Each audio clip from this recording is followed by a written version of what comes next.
በንግግራችሁ ብቻ የአንድን ሰው ሙሉ ቀን መቀየር እንደምትችሉና ያ ደግሞ ለራሳችሁ ትልቅ የውስጥ እርካታ እንደሚሰጣችሁ ታውቃላችሁ። ሰላም ጤና ይስጥልኝ ውድ የቻናሌ ቤተሰቦች እንዴት ናችሁ? ሁሉ ሰላም፣ ሁሉ መልካም። አዲስ ለሆናችሁ ወደዚህ ቻናል አዲስ ለተቀላቀላችሁ እንኳን ደህና መጣችሁ። ዘይባ እባላለሁ ከአረብ ሀገር ከስደት ጋር እና ምን ልላችሁ ፈልጌ ነው። ስላየኋችሁ ደግሞ በጣም ደስ ብሎኛል። በመቀጠል ዘይባ ማናት? እሷ ምንድነው የምትበጠረቅብን ካላችሁ እኔ ለራሴ ጀግና፣ ብርቱ፣ ጠንካራ፣ ታታሪ ራሴን ለመቀየር ደግሞ ደሃ ቀን ልብ ያለኝ ልጅ ነኝ። ከዛ በተረፈ ከሷ ምን እናገኛለን፣ ምን እንሰራለን እሷ ጋር ብላችሁ ካላችሁ ደግሞ ጥያቄ ካለባችሁ አረብ ሀገር ሆናችሁ ለተጨነቃችሁ አንዳንድ ነገር ደግሞ ምክር ለፈለጋችሁ በምክሬ በተቻለኝ አቅም ላግዛችሁ ዝግጁ ነኝ። የስደት ኑሮ ምን ያክል እንደሆነ በመጥኑም ቢሆን ኑሬው አይቼዋለሁ። የሰውንም ክፉንም ደጉንም አይቼዋለሁ። መሸጥንም መለወጥንም አሳልፌዋለሁ። ይህንን ስላደረኩት ይህን ስላችሁ በዛ በዚህ በሚለው አንዳንድ ሀሳቦች ከኔ አታጡምና ያን ነገር ደግሞ ላጋራችሁ ዝግጁ ነኝ። በተረፈ ደግሞ ኮንቴንት መስራት ፈልጋችሁ ሚዲያ ላይ ስክሮል ማድረግ ሰልችቷችሁ የራሳችሁ የሆነ ቻናል ከፍታችሁ መስራት ለምትፈልጉ ኮንቴንት እንዴት ነው የምሰራው፣ ካሜራ ፈራለሁ፣ ካሜራው እንዴት አድርጌ ለየው ብላችሁ ለተጨነቃችሁ ደግሞ አንዳንድ ሀሳቦችን በተቻለኝ መጠን ላጋራችሁ በነጻ ዝግጁ ነኝ። አንዳንድ ጊዜ በምትፈልጉት ነገር ኮሜንት ጻፉልኝ፣ በዚህ ጉዳይ እናወራለን። ከዛ በተረፈ የራሴን ህይወትና ኤክስፒሪየንስ አጋራችኋለሁ። ይህ ቻናል እንግዲህ በዚህ ሁኔታ ይቀጥላል። አብራችሁኝ እንደምትቆዩ ባለሙሉ ተስፋ ነኝ። መልካም ጊዜ። ዛሬ ላይ ይዤላችሁ የመጣሁት ደግሞ ስለምን ይመስላችኋል?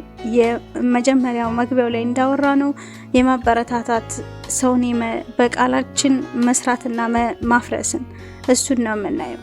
ያንን ደግሞ እንደዚህ ጣፈጥ ባለመልኩ ይዤላችሁ ቀርብ ያለው እንግዲህ እንደምትወዱት ባለሙሉ ተስፋ ነኝ። አሁን ወደ ቪዲዮ እንሂድ።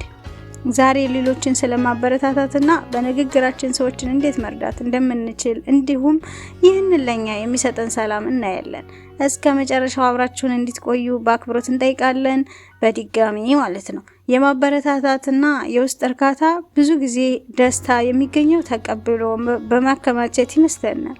ነገር ግን ትልቁና የእውነተኛው እርካታ የሚገኘው ለሰው ልጅ መልካም ነገርን ስናካፍል ነው። አንድ ሰው ትችላለህ ስንለው ወይም ተስፋ የቆረጠን ሰው በቃላት ስናበረታታው በሱ አይን ውስጥ የምናየው ብርሃን ለኛም የሚሰጠን የውስጥ ሰላም ወደር የለውም። ሌላውን ስናነሳ እኛም አብረን ከፍ እንላለን።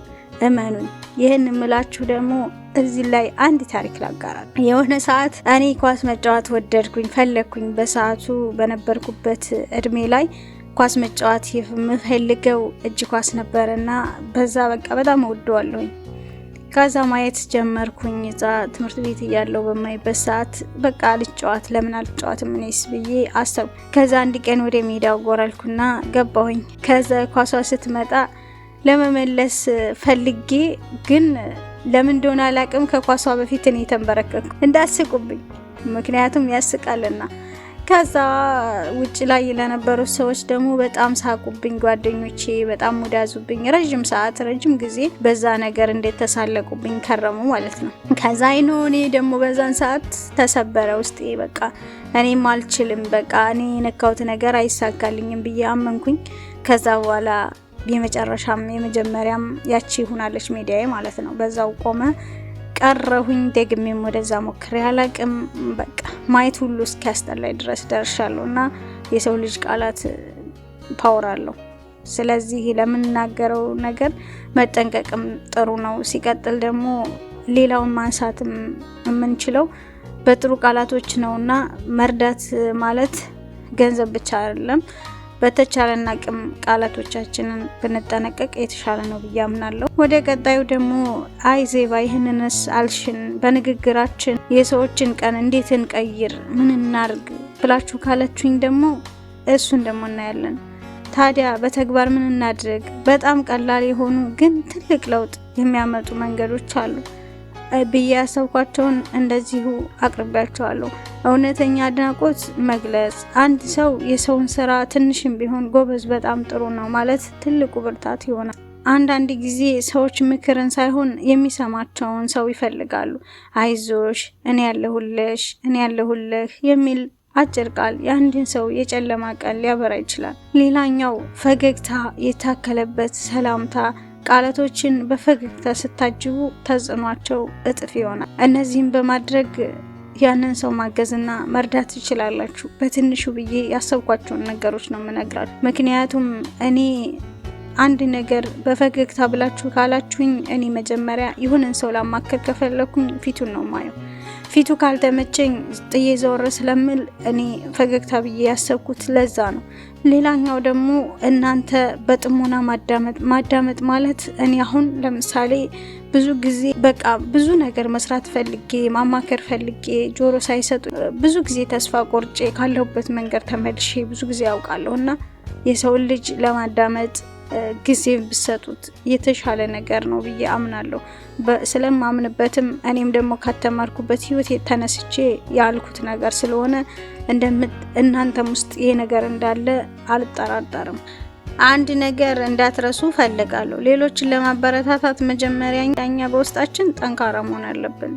ሌሎችን የምንሰጠውን ያህል መልካም ቃል ለራሳችንም መንገር ይገባናል። ዛሬ ጥሩ ውሎ ይሆንልኛል፣ እችላለሁ ብለን ቀናችንን ስንጀምር ያንን የያዝነውንና ጥሩ መልካም ቃላቶችን፣ ጥሩ ጉልበት፣ ጥሩ ብርታት የያዝነውን ለሌሎች ለማካፈል በጣም የቀና ይሆንልናል። ውድ ተመልካቾቼ ዛሬ አንድ ሰው አበረታቱ። ያላችሁበት ቦታ የትም ይሁን የት በዙሪያችሁ ላለ ሰው መልካም ቃል ተናገሩ። ያኔ በውስጣችሁ የሚሰማችሁ እርጋታ ታዩታላችሁ። የዛሬው ቪዲዮ ከተመቻችሁ ላይክ ማድረጋችሁን እንዳትረሱ። ለቻናሌ አዲስ ከሆናችሁ ደግሞ ሰብስክራይብ በማድረግ ቤተሰብ ይሁኑ።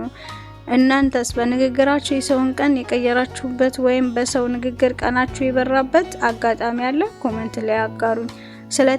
ስለተከታተላችሁን ከልብ አመሰግናለሁ። በሚቀጥለው ቪዲዮ እስከምንገናኝ ቸር ሰንብቱልኝ።